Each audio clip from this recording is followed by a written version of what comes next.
Okay guys, I already here again. We already put temporary at the fuel line. We put on new line, fuel pump, temporary fuel line, new fuel filter. I think it's upgraded now. Yeah, yeah. It's a temporary. This is my fuel tank. At least we start first. But the good thing, meet my friend Larry Ponstad. Yeah, he's the owner of this truck. Yeah. So is it 1956, right? 1956, yeah. Ford truck. You're not the first owner. No, my dad was. Your dad. My dad was the first owner, and I'm the second one. All right. Yeah. So 1956. So how old is now? It's more than 30, 40. Oh yeah, 50. How old are you now? 72, right? Yeah. 72.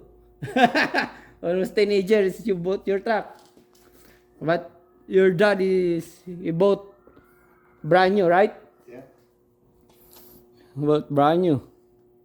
Yeah. This is a nice truck. It's already antique. I think it's the value right now if you sell on the antique collection. Yeah. It's 100 grand. More than. What do you think? Because it's totally antique. Yeah, guys, it's this truck is so nice. Yeah, look at the body; it's very tough, pure of metal. Yeah, but yeah, we put on new fuel pump, new fuel filter, and already changed the rotor of carburetor. But the ignition coil is good. How many years in stock this Larry before we start right now? 10 years? Oh, 20 years. 20 years? It doesn't start, just only parking outside? Outside. Well, it was inside, well, underneath the canopy for probably 15 years. 50? And then it sat outside, right outside after that. Okay. For 5 years after that. Maybe if it's this a human, it's already angry because it's already skeleton in the graveyard. It's 65 years old. Oh, 65 years old right now. Yeah. Holy shit. Yeah, guys, it's good.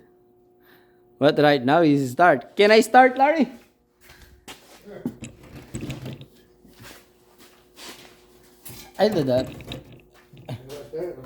Yeah.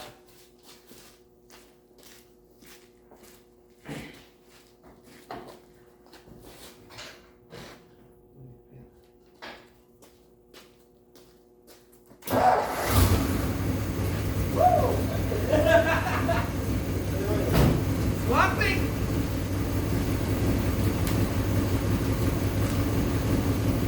Looks, guys.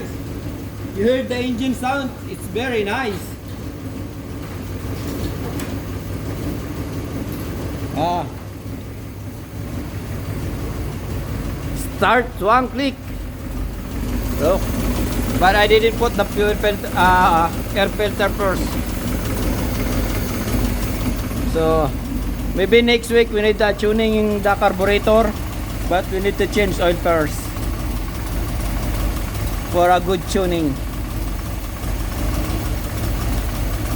Yeah.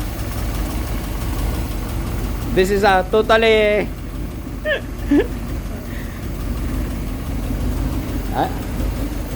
yeah. See? So Larry, are you happy right now? Yeah. Yeah, but it's not finished. What's the number? See? Yeah.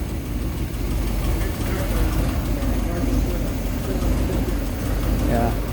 So guys, yeah. So but this truck, this truck will give to son-in-law. Pamana na po, pamana. Pamamana niya na sa kanyang son-in-law. Bibigay niya na lang daw. Yeah, dugo-dugo na po ilong ko kay English. Pero okay po ang andar niya. So, yan po, halos 15 years daw itong naka-stock sa labas. Almost decade. Yeah, so di pa po natin na ikakabit lahat dyan. So, hindi pa tayo tapos. Pero at least umandar na. So, totally gagawin natin lahat para mapaganda to, guys. Natutuwa na yung may-ari. Yan, tingnan nyo naman. See?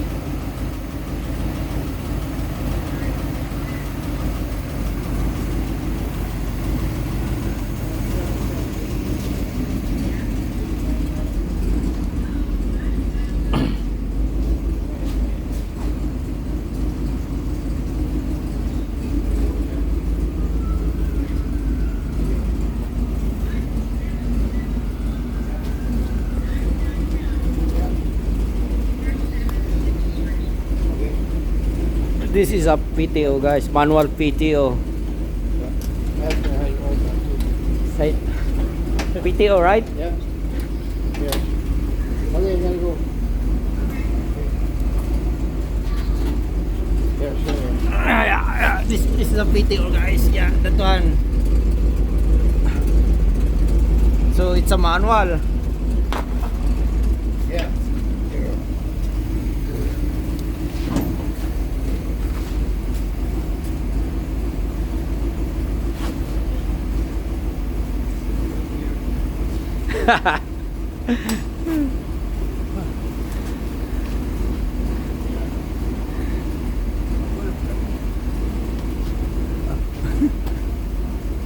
Oh no, Larry.